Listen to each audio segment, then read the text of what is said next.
أنا رندا مجدي ودي شوية فضفضة.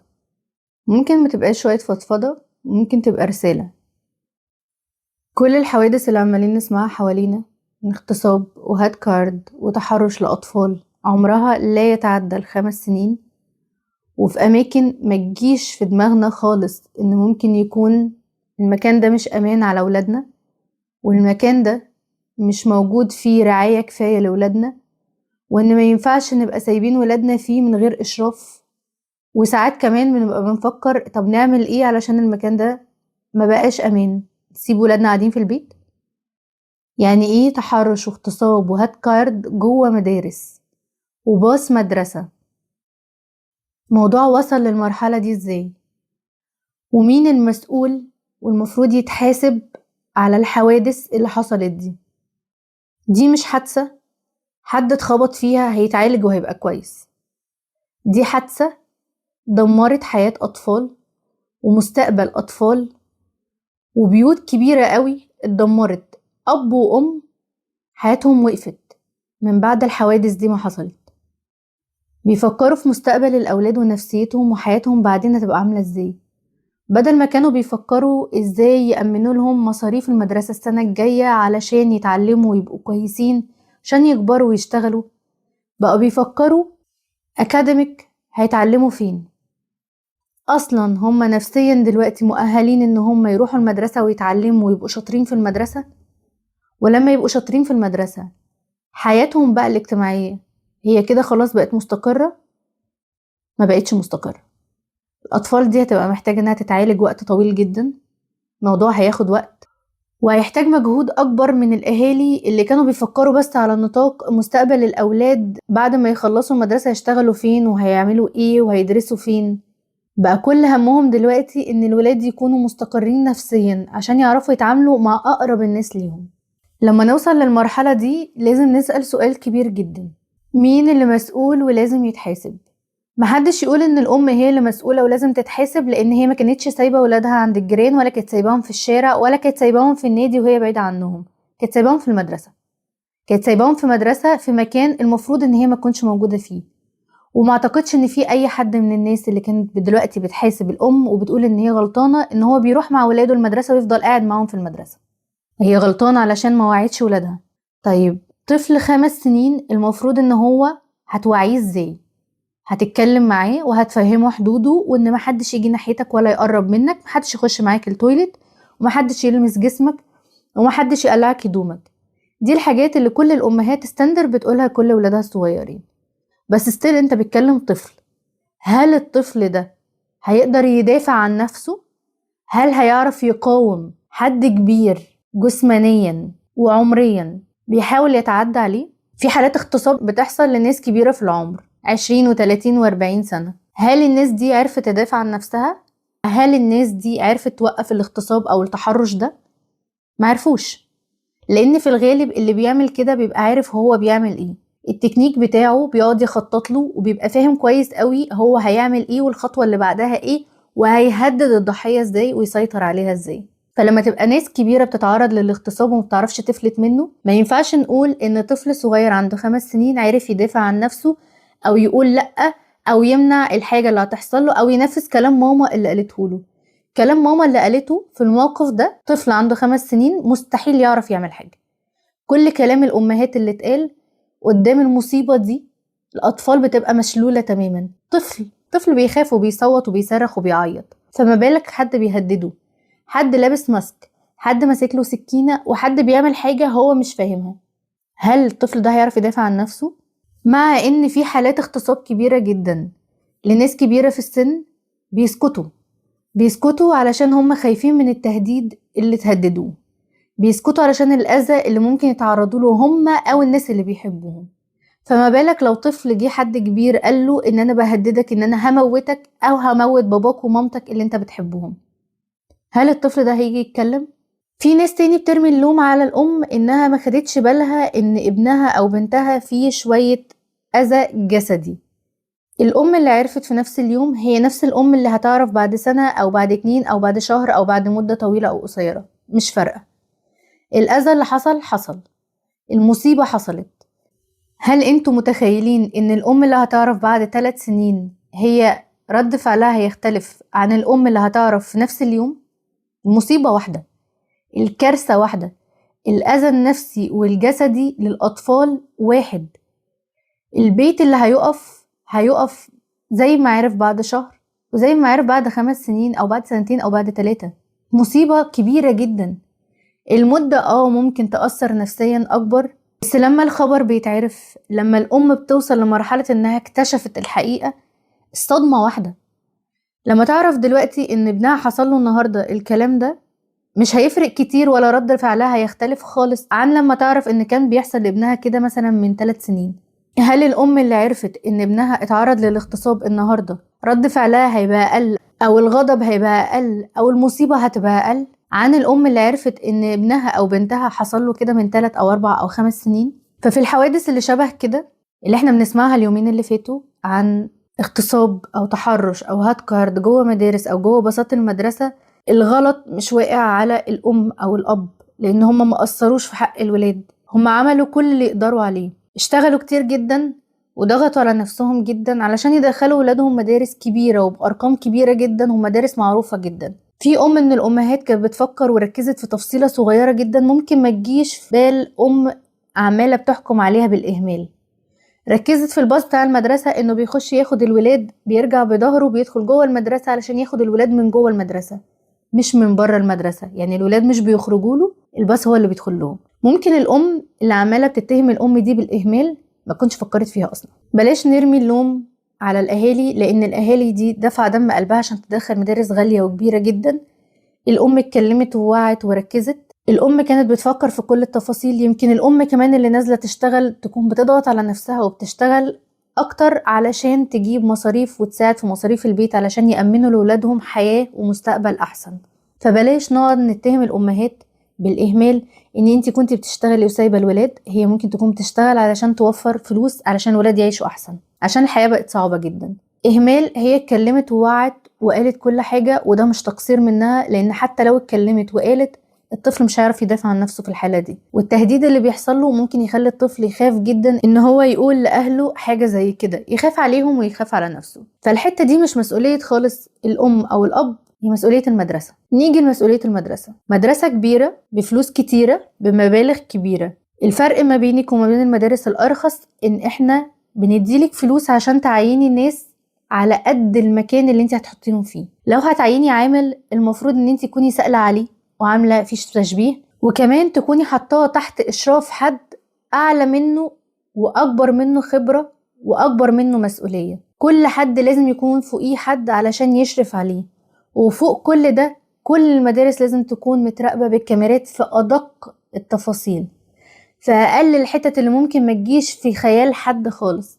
كل الحوادث اللي حصلت في أماكن ما فيهاش كاميرات، لأنه المدرسة كانت متخيلة إن الأماكن دي محدش بيدخلها. الأماكن دي مش مهمة بالنسبة لأي حد، هي مش مهمة بالنسبة للمدرسة، بس مهمة لشخصية مريضة شبه الناس اللي عملت كده، بيستخدموها أسوأ استخدام. لما تكون المدرسة بتعين ناس بالمنظر ده، ولما تكون عارفة ان العامل ده اتطرد قبل كده وساب المدرسة ومشوه علشان برضو حالات تعدي او حالات تحرش، وترجعه تاني علشان يشتغل في مدرسة كبيرة بالمنظر ده، دي مسؤولية مين؟ بنرمي اللوم على الام، بنرمي اللوم على الاب، ونسين ان في مدرسة هي المسؤولة عنها بتعين ناس ومسؤولة عن الناس اللي بيشتغلوا جوه المدرسة. مدرسة بتاخد فلوس كتيرة جدا، ليه ترجع حد؟ ايه السبب اللي يخلي مدرسة ترجع حد تاني يشتغل كده؟ هل انتوا بتجروا ورا المرتبات القليلة؟ انتوا متاخدوش فلوس قليلة علشان تعينوا ناس بمرتبات قليلة؟ وليه في مدارس كبيرة جدا واسامي كبيرة جدا بترفض انها تحط كاميرات في اماكن معينة في المدرسة، وبترفضها بشكل علني، وبتقول ان دي حاجة ليها علاقة بالخصوصية الطلبة؟ خصوصية طلبة ايه؟ فين خصوصية الطلبة؟ دول طلبة اطفال، فين الخصوصية في كده؟ يعني ايه الخصوصية في باص المدرسة؟ ايه الخصوصية في سلالم المدرسة؟ ايه الخصوصية في اماكن مهجورة ومحدش بيدخلها في المدرسة؟ ايه الخصوصية في كل ده؟ ليه فصول ما فيهاش كاميرات وفي مدارس كبيرة جدا بترفض انها تحط كاميرات جوه الفصل علشان خصوصية الطلبة؟ انا مش جايبة الطلبة علشان يعيشوا حياة اجتماعية جوه المدرسة، انا جايبه اولادي عشان يتعلموا، فطبيعي ان هم هيبقوا ملتزمين بحدود معينه، يعني مش واخدين راحتهم على اساس ان هم في النادي مثلا. معروف ان هم في مدرسه وفاهمين ان هم في مدرسه، فلازم يلتزموا بالقواعد بتاعتهم. احنا بناخد بالنا من ولادنا في كل حته بيروحوها، بس المدرسه مستحيل نعرف نعمل كده. مسؤوليه المدرسه مسؤوليه كبيره جدا، والمدارس لازم تتحاسب، ولازم يكون في كاميرات في كل مكان، ولازم يكون في قانون بيقول ان من حقنا احنا كأهالي نفتح الكاميرات وقت ما نشك ان في حاجة مش طبيعية حصلت. وده يودينا للنقطة الأهم، لما كل حد بيعمل كده ويقول أصل هو طفل. الحوادث بقى التانية اللي بنسمع ان طفل عنده 15 سنة اغتصب وهتك عرض طفلة عندها 5 سنين، ونرجع ندافع عنه ونقول ان ده طفل. فين الطفولة في كده؟ احنا اللي نعرفه ده ان الطفل ما بيبقاش فاهم هو بيعمل ايه، وقع وبيتخبط وبيتعور وبيعور نفسه بيحط نفسه في حاجات ما بيعرفش يخرج منها، وبيحتاج طول الوقت مساعدة عشان حد يساعده. لكن طفل اغتصب وهتك عرض طفل عندها 5 سنين، ازاي عارف يسيطر على طفلة ومخه جابه انه يعمل كل ده، ونرجع نقول ان هو طفل؟ والقانون يسابورت الاطفال دي ويقول اصل هما تحت السن القانوني وهيتحطوا في الأحداث، وأعلى حاجة ممكن ياخدوها كعقوبة 15 سنة. يطلع لنا الطفل اللي عنده 15 و16 سنة ده شاب بالغ عنده 35 سنة، يطلع يبهدل المجتمع أكتر وأكتر. لما كان عمره 15 سنة هتك واغتصب طفلة، أمال لما يطلع لنا عنده 35 سنة بعد ما خرج من السجن ممكن يعمل إيه؟ ونرجع نتعامل معاه على إنه طفل. الحقيقة إن المصيبة الأكبر إن في شباب، لأن أنا مش قادرة أقول عليهم إن هم أطفال، بيستغلوا الحتة دي في القانون ويعملوا اللي هم عايزينه، وبالنسبة لهم فكرة إن هم يقضوا 15 سنة في السجن دي متعة، ده رفاهية. لأن في منهم ولا ليه مكان يسكن فيه، ولا ليه مكان ياكل منه، ولا ليه أكل عيش يعرف يصرف بيه على نفسه، فبالنسبة له لما يقعد في سجن ياكل ويشرب وينام ويأمن لنفسه أكلة كل يوم ويأمن لنفسه سرير ينام عليه كل يوم، فده بالنسبة له رفاهية. بس هو في الأول وفي الآخر عمل اللي هو عايزه، واللي احنا فاكرين ان دي عقوبة بالنسبة له بالعكس دي راحة. وهيطلع حد عنده 35 سنة أو حاجة و30 سنة يطلع يبوظ المجتمع أكتر وأكتر. اللي بقوا بيعملوا الحاجات دي دلوقتي والجرائم البشعة دي وعندهم 15 و16 سنة، هم فاهمين الثغرة دي كويس جدا في القانون، وعارفين ان الموضوع مش كارثة كبيرة، يعني مش هيتعدم عادي، هيقعد شوية في السجن ويطلع. لما نتعامل مع بني آدم، وده صعب انه يتقال عليه انه هو بني آدم، فكر وخطط ان هو يأذي حد طفل زيه ويقتله، ومش بس قتله اللي هي لحظة غضب، ده قتله وقطعه وخفاه واتعامل عادي، كل الحاجات دي، ويرجع القانون يتعامل معاه لانه طفل ازاي؟ الحقيقة ان اللي بيحصل ده كله هي مش مسؤولية حد واحد بس. كل الحوادث اللي بتحصل بسمع ناس بترمي المسؤولية على طرف واحد بس، على شخص واحد بس. انا بشوف ان كل الحوادث دي مؤشر خطر كبير جدا، ان كل بني ادم في المجتمع ده هو مسؤول. انا مسؤولة ان لما اشوف حاجة غلط اقول انها غلط، ان لما اشوف حد بيأذي حد اتكلم ودافع، ان لما اشوف سلوك مش طبيعي اوقفه. واللي بيشتغل في مكان وشايف ان في عامل او في موظف سلوكه مش طبيعي، بيتصرف بطريقة مش كويسة مع حد، بيعدي حدوده مع حد، المفروض برضو ان هو يوقفه. لان ببساطة جدا في ناس ما تقدرش توقف الاذى ده، يعني اللي بيتعرض للاذى ما يقدرش يقول ان انا مأذي، غير ممكن بعد فترة طويلة جدا. لكن الناس اللي حواليه اللي بيشوفوا ان في اذى، هو ده مسؤوليتهم، هم دول المفروض يقولوا ان لا ده غلط، لان هم شايفين الصورة من بره ويقدروا يدافعوا، لان اللي جوه الموقف بيبقى اضعف بكتير. اللي اتعرض للاغتصاب والتحرش وهتك العرض من اطفال، كان في حواليهم مدرسين وكان في حواليهم مشرفين شايفين الولاد دول بعد ما حصل لهم كده شكلهم ضعيف، شكلهم خايف، شكلهم مجهد. ازاي الاطفال دي عدت على كل مدرس وكل مشرف ومحدش خد باله؟ ازاي ال8 ساعات عدوا ومفيش ولا حد مسؤول وكبير وناضج وعاقل يقول ان الاطفال دي شكلها مش طبيعي، الاطفال دي شكلها مأذي، الاطفال دي شكلها تعبان؟ بعد ال8 ساعات ممكن الطفل يرجع لشكله شوية الطبيعي ويرجع للبيت لمامته وباباه على انه تعبان بس من المدرسة بعد ال8 ساعات بتوع المدرسة. لكن بعد لحظة الاغتصاب او الاذى اللي تعرض له الطفل ده، اكيد الطفل ده كان باين عليه اي مظهر من مظاهر التعب او الاجهاد او الغضب او الخوف او الرعب، اي حاجة. ازاي الطفل ده دخل كل حصة ومفيش ولا مدرس او مدرسة خد باله ان الطفل ده فيه حاجة غلط؟ ازاي مفيش مشرف في الدور اللي الطفل ده عدى منه ما خدش باله ان الطفل ده فيه حاجة غلط؟ ما نرجعش نرمي المسؤولية على حد ما كانش موجود اصلا وكان طبيعي ما يبقاش موجود، هو الام او الاب. في ناس كانت موجودة ساعتها وشافت الغلط وشافت الاذى وسكتوا. مسؤولية كل حد بيشوف حد شكله مش طبيعي او متعرض لاذى او عنف ان يوقف ده، لان اللي جوه الموضوع ما بيعرفش يوقفه وبيبقى ضعيف جدا. في بقى مسؤولية اهم كبيرة جدا، الناس اللي عملت كده في أطفال صغيرة واللي عندهم 15 سنة عملوا كده في أطفال عندهم 5 سنين، أهاليهم في البداية هم اللي مسؤولين. فين الأهالي اللي ربت الأشخاص دي؟ فين الأهالي اللي كانت مسؤولة إنها تطلع للمجتمع الناس بالمنظر ده؟ مسؤولية كل بيت ياخد باله من ولاده، مسؤولية كل حد قريب من حد إنه يقوم سلوكه. لما تشوف حد مؤذي وبيأذي حد أو بيضايق حد أو بيتنمر على حد أو سلوكه عنيف مع حد، لازم توقفه. لو لازم تربي ابنك أو بنتك إن ما يعديش حدوده مع حد.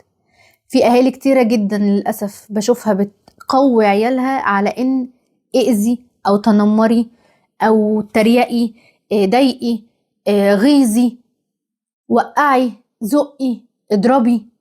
كل الحاجات دي بداية عنف.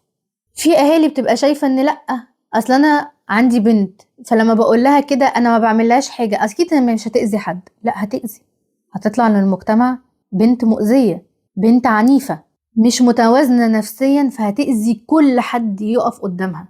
مسؤولية كل اب وام لما تشوفوا ولادكم بيعملوا حاجة غلط وعندهم بوادر عنف انهم تقوموا شوية سلوك العيال دي. انتوا بتطلعوا للمجتمع مجرمين. لو انت مش شايف دلوقتي ان ابنك الكيوت الصغير ده مجرم، هيكبر وهتعرف ان هو كان مجرم صغير. لو انت شايف انها تصرفات طفل مش هيأذي بيها حد، الطفل ده مصيره يكبر ويخرب بيوت ناس ويهدم أسر كبيرة جدا. ما كانش يجي في مخيلتهم ابدا ان ممكن يقابلوا حد بالمنظر ده. الناس اللي بعت اولادها في مدارس انترناشنال ما كانتش متخيلة ان هم هيقابلوا عامل اصلا بالمنظر ده وبيشتغل في المكان ده بالسلوك ده. الام اللي كانت سايبة بنتها في البول في مكان سياحي عشان هما بيصيفوا، ما كانتش مدركة ان في طفل عنده 15 سنة ممكن يعمل كده في بنتها. علشان الطفل اللي عنده 15 سنة ما كانتش واخدة بالها منه وما كانتش مركزة في تربيته وما كانتش بتقوله ايه الصح وايه الغلط وايه حدوده. اكيد الام دي في يوم من الايام قالت له اضرب، عور، اشتم، اذي. الأذى والشتيمة والتعاوير والحاجات الصغيرة اللي كانت أي بتقوي عيالها إن هم يعملوها وهم صغيرين، الموضوع كبر معاهم وبقى أذى كبير جدا. الأذى الصغير اللي انتوا شايفينه من أطفال صغيرة بيكبر معاهم زي ما هم بيكبروا بالظبط، ومش هيبقى إن هو كعبل حد، زق حد، شتم حد، هيبقى بيأذي بجد ناس تانية وساعتها هتندموا. كل الحوادث اللي بتحصل دلوقتي في حياتنا مسؤولية كل حد في المجتمع ده، ايا كان اب او ام او موظف، اي حد في اي مكان. حتى لو انت ماشي في مول وحسيت ان في طفل مع حد مش مرتاح له، مش باباه ولا مامته، ما فيهاش مشكلة خالص لما نقف نسأل الطفل ده باباك، ده مامتك، ده حد تعرفه. لو باباه او مامته هيتبسط جدا ان انت بتطمن على ابنه، ان في حد في المجتمع لسه واخد باله من الولاد اللي بيمشوا حواليه غير ولاده، بيركز لحسن يكون حد مخطوف. انا لو حد جه سألني دي بنتك هقول وهبقى مبسوطة جدا وعمري ما ههاجم حد ان هو بيسألني او بيطمن البنت دي بنتي ولا لا. بالعكس، انا هبقى مطمنة ان بنتي لو بعدت عني شوية انا هلاقي حد ياخد باله ويركز يدور على اهلها. التصرفات الإيجابية بتساعدنا كلنا، ولما نبتدي بنفسنا احنا بنساعد نفسنا وبنساعد غيرنا. في الآخر اللفة كلها هتلف حوالينا. لما حد يكون بيشوف حاجة غلط حواليه وبيحاول يصلحها، والله هترجع له في أي شكل وفي أي مكان. في أي حتة حواليه في المجتمع. لو ساعدت حد وانت في شغلك، لو ساعدت حد وانت في مكان بيتعرض لأذى، هتلاقي حد يساعدك وانت في مكان تاني، او يساعد ولادك، او يساعد حد يخصك وهما في مكان تاني بعيد عنك خالص. لان الموضوع بينتشر، بيبقى وعي، بتبقى تصرفات طوعية من كل حد. كل حد بقى بيتصرف كده. انت بتعمل كده ليه مع حد؟ انت بتضربه ليه؟ لو سمحت وقف انك تشد الولد بالطريقة دي. هل ده ابنك؟ لا، انا هبلغ عنك عشان انت بتأذيه. في الاخر اقدر اقول ان الحوادث اللي بتحصل دي كلها دي مسؤولية كل حد، مش مسؤولية حد بعينه. ما ينفعش نرمي اللوم على حد واحد، دي مسؤولية كل حد عدى عليه المواقف دي وما وقفش وقال لأ. مسؤوليتنا كلنا ان احنا لما نشوف حاجة غلط نقول لأ، نوقف الأذى أيا كان هو ايه ومن مين.